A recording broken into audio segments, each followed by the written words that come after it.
Welcome to another Fantasy Goodfellas video where we talk about the top 30 running back rankings for week 11. Richard, you ready? Let's do it. The Fantasy Goodfellas. Boom, boom, boom. Rolling on the field. The Fantasy Goodfellas. All right, before we get started on this week's rankings, Richard, tell me how we did last week. Okay, last week we hit on 24 of our 30 running backs.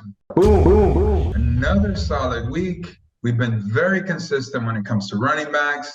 We only missed on Alvin Kamara, Miles Sanders, Cordarrelle Patterson, David Montgomery, Khalil Herbert, and Tyler Algier. All right, well, let's keep it rolling. If you haven't watched our videos, let me just explain what you should expect. Richard's going to give his rankings. I'm going to use our own stat machine to see if you agree or disagree. And hopefully this video will help you with your own lineups. All right, Richard, line them up. All right, first of all, buys the Dolphins, the Seahawks, Tampa Bay, and Jacksonville. At number one, we have Saquon Barkley, home against Detroit. What can we say? A red hot running back against the worst defense. No brainer. At number two, Derrick Henry at Green Bay. Derrick Henry had a not so great week 10, but we hope he rebounds, and we know they love giving him the ball. And number three, Austin Eckler, home against Kansas City, especially in PPR. Austin Eckler is going to catch a boatload of passes in week 11 because they have to keep up with Pat Mahomes. And number four, Nick Chubb at Buffalo. Nick Chubb, doesn't matter what happens. The man scores. The man makes things happen. I love Nick Chubb. Not a fan of Jacoby Brissett. When Deshaun Watson comes over, wow, that whole Cleveland offense is going to be unlocked. And number five, Christian McCaffrey at Arizona. McCaffrey, fantastic. He would be my number one, but they say Elijah Mitchell is going to get a 50% workload. We will see. I don't understand why. Maybe just to keep McCaffrey healthy. And number six, Dalvin Cook, home against Dallas. All right, it's enough. We got to stop saying Dalvin Cook has lost a step. I know I say it every week. He's not looking as explosive as he once was, but then he goes and runs it for, gets an 80-yard run. And number seven, Joe Mixon at Pittsburgh. Mixon just coming off a bye, but before that, he scored 5 touchdowns. What can you say, right? The Bengals offense is great. He's their primary running back. I don't care if it's the Pittsburgh Steelers. He's gonna do well. At number eight, Jonathan Taylor, home against Philadelphia. It's a tough matchup on defense, but Jonathan Taylor finally doing Jonathan Taylor-like things. We will see if the trend continues. At number nine, Josh Jacobs at Denver. It's a tough defensive matchup, but again, Josh Jacobs gets the ball a ton. Is it working? We will see how Vegas does the rest of the season, but I don't think it is working. And number 10, Alvin Kamara, home against the Rams. Kamara had a dud of a week 10. We'll see if he rebounds. That whole offense struggled against Pittsburgh. Let's see how they do against a struggling Rams team. And number 11, Tony Pollard at Minnesota. Obviously, Tony Pollard's value goes up when Ezekiel Elliott doesn't play. But even if he does play, Pollard is the more explosive of the two running backs, and that Dallas offense can put up a lot of points. And number 12, Ramondre Stevenson, home against the New York Jets. Ramondre's looked good this season, but the question is, how many carries is he going to get? Is he going to split carries with Dameon Harris? You never know with Belichick. That's why there's always question marks with Stevenson, but the talent is there, and I still expect him to get a lot of touches. And number 13, Aaron Jones, home against Tennessee. We see what Aaron Jones does when he gets a lot of touches. The issue here is always how many touches is he going to get? How's that Green Bay offense going to perform? Is A.J. Dillon going to cut into his time? There are a lot of question marks here, but what we can't question is Aaron Jones' talent. And number 14, Dameon Pierce, home against Washington. Pierce is the number one guy. Pierce has been effective, but he plays for the Houston Texans. And number 15, Miles Sanders at Indianapolis. We see what can happen to Miles Sanders recently as of week 10, where he didn't do very well because Jalen Hurts vultures touchdowns. But every once in a while, the opposite happens, where Philadelphia gets a blowout win, Miles Sanders gets his. You never know what you're going to get, and that's why Miles Sanders is in the middle. And number 16, Deontay Foreman at Baltimore. It's a decent matchup for a defense, that a lot of other teams have gashed. And Deontay Foreman looked good in week 10. But there are other question marks here. There's Hubbard. How many touches is he going to get? You're going to have Baker Mayfield starting this week. That's a downgrade for everybody. But I do like Foreman. He's definitely trending up. And number 17, Jamal Williams at the New York Giants. At this time, it's time to stop complaining about DeAndre Swift and just ride Jamal Williams. They keep giving him the ball. He's the grit back for the Lions. And number 18, Devin Singletary, home against Cleveland.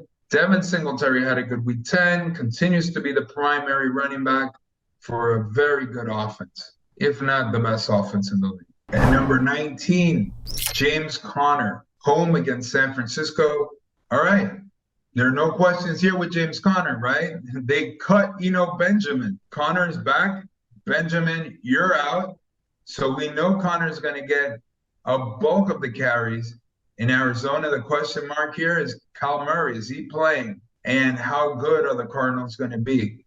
But Conner is going to get all the goal line carries. And number 20, Brian Robinson Jr. at Houston. If you saw the game Monday night, you like what Brian Robinson offers.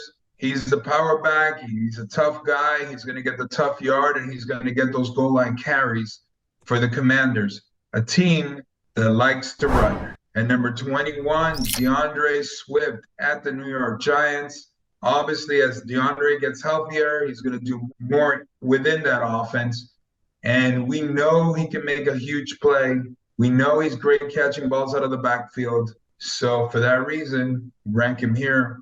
At 22, Antonio Gibson at Houston. Here's their second Commanders back. Gibson has been doing a great job catching balls out of the backfield. Heineke and him have a connection. We'll see how that trend continues. It's a good matchup, week 11. And number 23, David Montgomery at Atlanta. And great defensive matchup. And then a little bit of a boost if Khalil Herbert can't play. And number 24, Gus Edwards home against Carolina. Is Gus Edwards going to play this game? If he does, he will be the lead back for the Ravens. And we know he's a tough runner.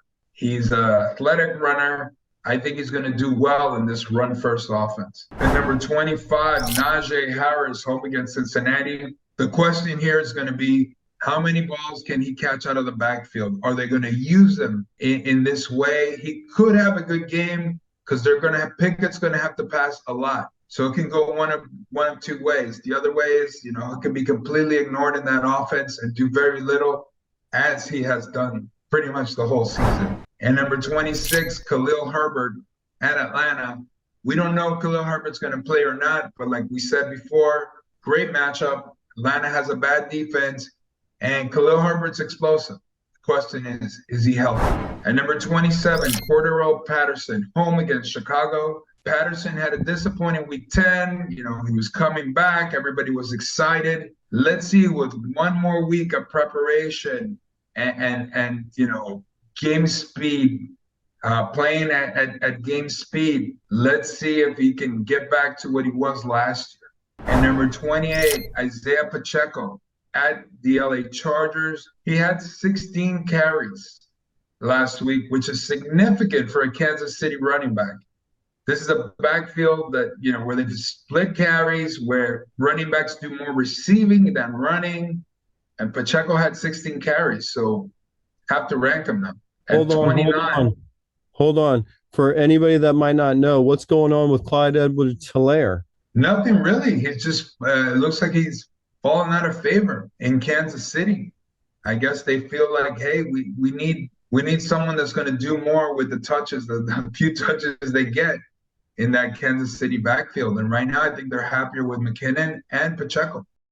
And number 29, Tyler Algier, home against Chicago. He's showing us signs of life. Even with Cordarrelle Patterson back in the fold, Algier should get a lot of touches. He's a talented back. And number 30, Elijah Mitchell at Arizona. Hey, Shanahan's telling us Mitchell's going to get 50% of the carries, and McCaffrey is too. It sounds kind of not realistic, right? You would think McCaffrey should get the bulk of the carries, but if he holds true, there's going to be plenty of opportunity for him, and we have to rank. So those are your top 30 running backs for Week 11. All right, before we go, let's just look at your rankings compared to some other rankings. The first one I see is Tony Pollard. You got 11. Some other rankings have him at 17. Yeah, I mean, it depends. Is Elliott going to play or not? I still like Pollard high. I think that Minnesota defense is not that great. The Dallas offense is good. They're going to move the ball. There's going to be plenty of scoring opportunities, and Pollard is fantastic. He's a good back. And then I see Brian Robinson, you got at 20. Some other rankings have him at 27. Yeah, I like what I saw Monday night. I saw a tough back that's going to get those short yardage, touchdowns. And the Commanders love to run. And I think Riverboat Ron's going to go his way whenever they're, inside the 5. And the last one, Gus Edwards, you have at 24. Some other rankings don't even rank him. Yeah, because we don't know if he's playing or not. I'm hopeful that he is going to return this week, and if he does, he will be the lead back. All right, well, thanks for coming on here and sharing your top 30 running back rankings for Week 11. Don't forget to like and subscribe, and if you have questions, put it in the comments section for Richard. Richard, any parting words? Just keep fighting. Stay in the struggle. Week 11. We got about 3 more weeks for that regular season, and then it's playoff time. So get your teams as prepared for winning a championship as possible. Those fantasy good fellas. rolling on the field. Those fantasy good fellas.